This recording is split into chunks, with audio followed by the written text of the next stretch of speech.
एक पेड़ माँ के नाम को केयर फाउंडेशन ने जगाई हरियाली की उम्मीद। नमस्कार, आप देख रहे हैं अवतार न्यूज। मैं दिवाकर शर्मा। बसंतराय प्रखंड क्षेत्र के रहा पंचायत के कोरियाना गांव में को केयर एजुकेशन वेलफेयर फाउंडेशन कोरियाना के सौजन्य से वृक्षारोपण मुहिम का शुभ आरंभ बड़े पैमाने से। कोई हवा नहीं आ पाती है, ये मशीन भी अपना काम करना बंद कर देती है और ये आवाज देती है कि दरवाजा और खिड़की खोलिए, मैं पेड़ पौधों से ऑक्सीजन लूंगा। इस तरीके से आप अपने बच्चों की हिफाजत करते हैं। मैं समझता हूं कि उससे कहीं ज्यादा इस पेड़ पौधों की हिफाजत करना हमारे ऊपर जरूरी है। कोई हवा नहीं आ पाती है, ये मशीन भी अपना काम करना बंद कर देती है और ये आवाज देती है कि दरवाजा और खिड़की खोलिए, मैं पेड़ पौधों से ऑक्सीजन लूंगा। इस तरीके से आप अपने बच्चों की हिफाजत करते हैं। मैं समझता हूं कि उससे कहीं ज्यादा इस पेड़ पौधों की हिफाजत करना हमारे ऊपर जरूरी है। मोहब्बत का सलाम, अपने अहबाब को देता हूं मुसर्रत का प्याम।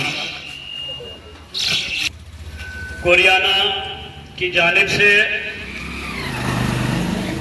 वृक्षारोपण कार्यक्रम चलाया जा रहा है। पौधा को रोपकर उसको बड़ा करने का एक मुहिम का आगाज किया जा रहा है। उस सरजमीन पर जिसको आज हम कोरियाना कहते हैं, नीचे सबसे कीमती चीज रखे हुए है और उस जमीन के ऊपर जो चलती है वो कौन? वो माँ का मर्तबा इस जमीन के ऊपर कि मेरे माँ का कदम इस जमीन के ऊपर रहता है, इसलिए उनका मर्तबा सबसे बुलंद।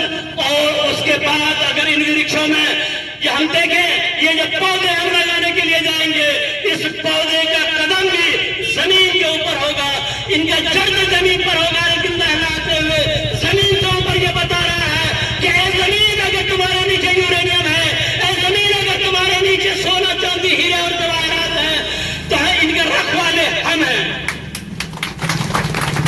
अगर ये सदाबहार होंगे, हर तरफ हरियाली होगी, सारी चीजें होगी, तो जमीन बचेगा और जमीन बचेगा तो जमीन अपने पेट में उन तमाम कीमती चीजों को महफूज रख पाएगा। देखते हैं कि तुरारे सबसे अमीर तरीन आदमी बनता जा रहा है, तो जमीन से उगली हुई चीजों को हम इस्तेमाल करके हम अमीर बनते जा रहे हैं।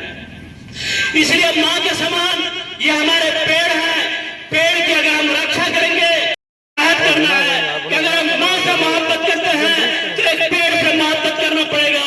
और माँ ये कहती है, बेटा की हैसियत से हम इसको माँ की तरफ तुलना करते हैं, तो माँ पलट करके ये कहती है कि दुनिया में सबसे ज्यादा माँ को अगर मोहब्बत है किसी से, वो अपने औलाद से है, अपने संतानों से है। इसलिए एक पेड़ संतान के समान। नारा दोनों तरफ से है कि माँ जिस तरह मुकद्दस, पेड़ भी मुकद्दस। और माँ पलट के कहती है कि बेटा तुम मेरे लिए सब चीज हो, तो तुम्हारे बाद अगर सब चीज मेरे लिए है तो ये पेड़ है। इसलिए हमें पेड़ को संरक्षित करना है, संवर्धित करना है, इनको बचाना है। और जितनी जगह है उन तमाम जगहों में आपको एक एक पेड़ लगाना है। इस पेड़ को लगाने में आप कभी भी पीछे नहीं हटते। जिस तरह से भी हो, जैसे भी हो, जिस चीज का भी पेड़ हो, आप उसको लगाएं। और मैं अपनी तरफ से आपको यह सहयोग देना चाहता हूं। को केयर फाउंडेशन के हर गतिविधियों को मैं निजी तौर पर अपनी पूरे टीम की तरफ से हर तरह का सहयोग देता रहूंगा। तत्काल अभी अगर आवश्यकता पड़े और आप कहें, मैं 100 पौधा को केयर फाउंडेशन को उपलब्ध कराना चाहूंगा। इसके साथ उठाई जा रही है झारखंड की सरकार, यहाँ की उठी हुई आवाज को आप भी संरक्षित रखना। और जन जंगल के लिए जिस तरह आप लड़ाई लड़ रहे हो, कोरियाना उस लड़ाई में आपके कंधे से कंधा मिलाकर साथ रहेगा। और इस उठी हुई आवाज को हम पूरे झारखंड और सीमावर्ती बिहार के कई क्षेत्रों में फैलाने का कार्य करेंगे। एक बार पुणे में को केयर फाउंडेशन के तमाम नौजवानों को, इनके संस्थापक को, इनके इर्द गिर्द कार्य प्रस्थान जिंदाबाद। को केयर फाउंडेशन जिंदाबाद, कोरियाना के सरजमीन जिंदाबाद, पाइंदाबाद, पाइंदाबाद।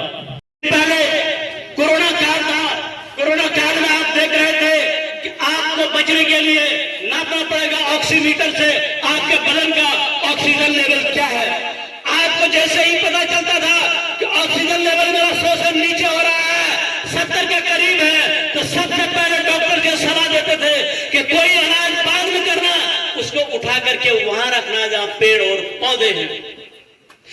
ऑक्सीमीटर में जहां काम करना बंद कर देते थे, तो पेड़ और पौधे जहां पर घने होते थे वहां पर रखने के बाद अब आपकी जिंदगी बचाई जा सकती थी।